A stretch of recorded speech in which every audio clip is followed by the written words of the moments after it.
Bismillahirrahmanirrahim. Alhamdulillah wassalatu wassalamu ala Rasulillah wala haula wala quwata illa billah. Kembali kita lanjutkan program baca buku Fikih Muamalah. Kita masih bersama buku Fikih Perbankan Syariah yang ditulis oleh Dr. Yusuf As-Subaili. Kita masuk di halaman 49. Di sini beliau menjelaskan tentang pembukuan utang. Jadi kita itu dianjurkan atau disunahkan mencatat utang dan mendatangkan saksi demi menjaga hak dan kewajiban dari kedua belah pihak, sehingga kemudian ini akan menutup celah atau kemungkinan terjadi sengketa terkait dengan ukuran, jenis, tempo pembayaran dari utang piutang itu. Dan ini yang Allah sampaikan dalam Al-Baqarah ayat 282. Allah berfirman, "Wahai orang-orang beriman, kalau kamu bermuamalah, bertransaksi dengan cara tidak tunai, untuk waktu yang ditentukan, tempo tertentu, hendaknya kamu tuliskan. Dan hendaknya seorang penulis di antara kamu menuliskan dengan benar, dan janganlah penulis enggan menuliskan sebagaimana Allah ajarkan kepadanya.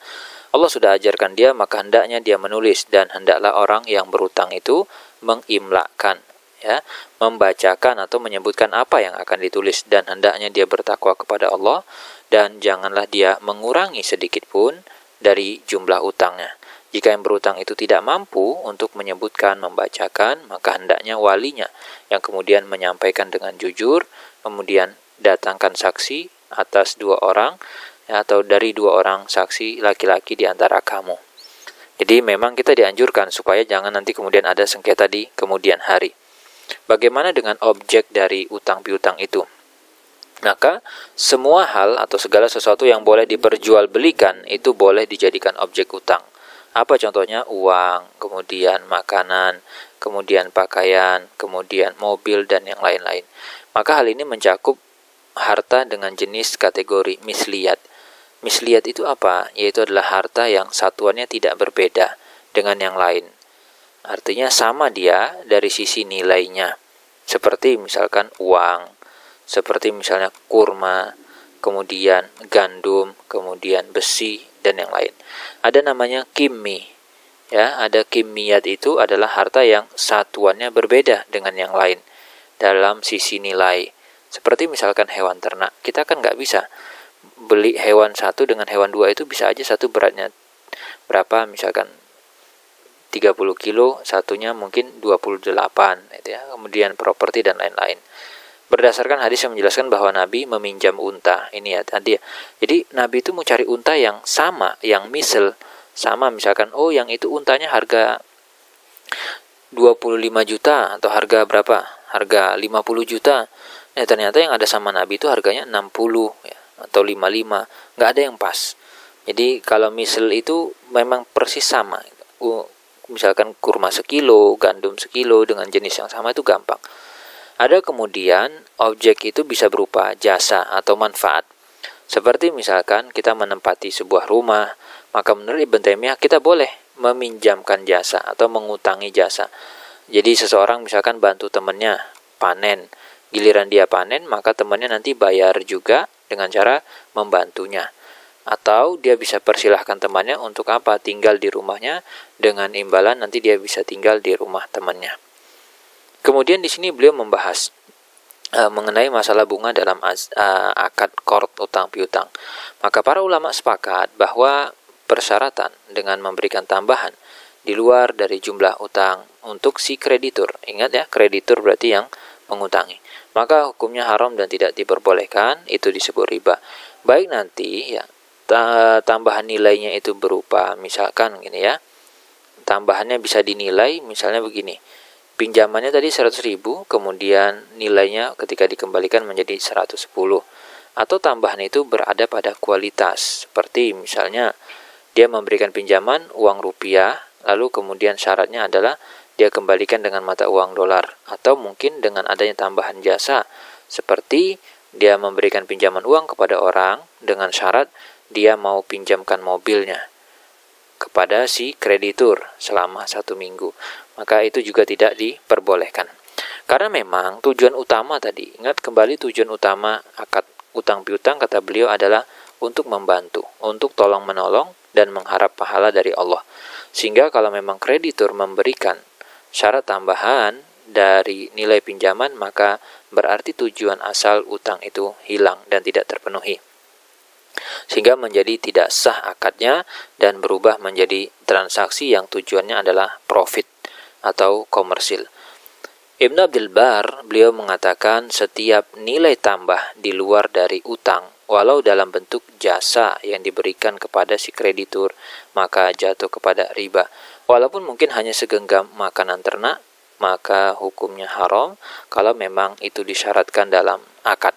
Ibnu Munzir, beliau mengatakan bahwa para ulama sepakat persyaratan yang dibuat oleh pemberi pinjaman si kreditur agar dia menerima dari si debitur berupa tambahan nilai ataupun hibah atas pinjaman dia, maka itu adalah riba.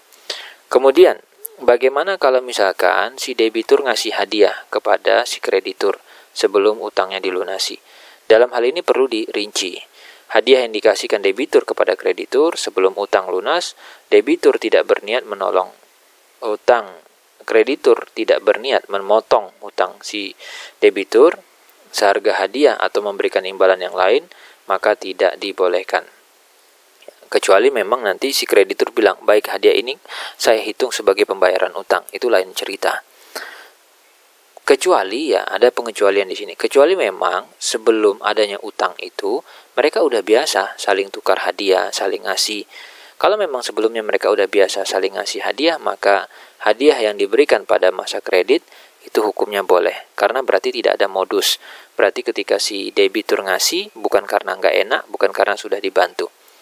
Nah, kenapa ini menjadi bermasalah? Agar hadiah tadi tidak menjadi sarana untuk menambah nilai pinjaman, atau sarana yang digunakan oleh debitur agar si kreditur mau mengulur tempo pembayaran. Maka berdasarkan hal ini, hadiah yang diberikan oleh bank kepada para nasabah, pemilik rekening koran seperti jam tangan, telepon genggam, kemudian lain-lain itu tidak diperbolehkan, karena hakikat simpanan pada rekening ini adalah utang piutang. Kemudian beliau mengatakan kebaikan pada saat mengembalikan pinjaman, bagaimana nasibnya. Nah, si debitur dianjurkan mengembalikan pinjaman dengan sesuatu yang lebih baik. Seumpama dia minjam sebanyak 100.000, dia kembalikan 110, atau dia mengembalikan 100.000 ditambah misalnya sebotol parfum. Dengan catatan, catatan ini dipegang. Tambahan itu diberikan saat pelunasan atau sesudahnya, dan tambahan tersebut tidak disebutkan dalam akad, baik secara tertulis maupun secara lisan. Nah, kemudian kewajiban pengembalian utang. Debitur wajib kembalikan utang yang sama jenisnya, kemudian jumlahnya, dan kualitasnya dengan pinjaman.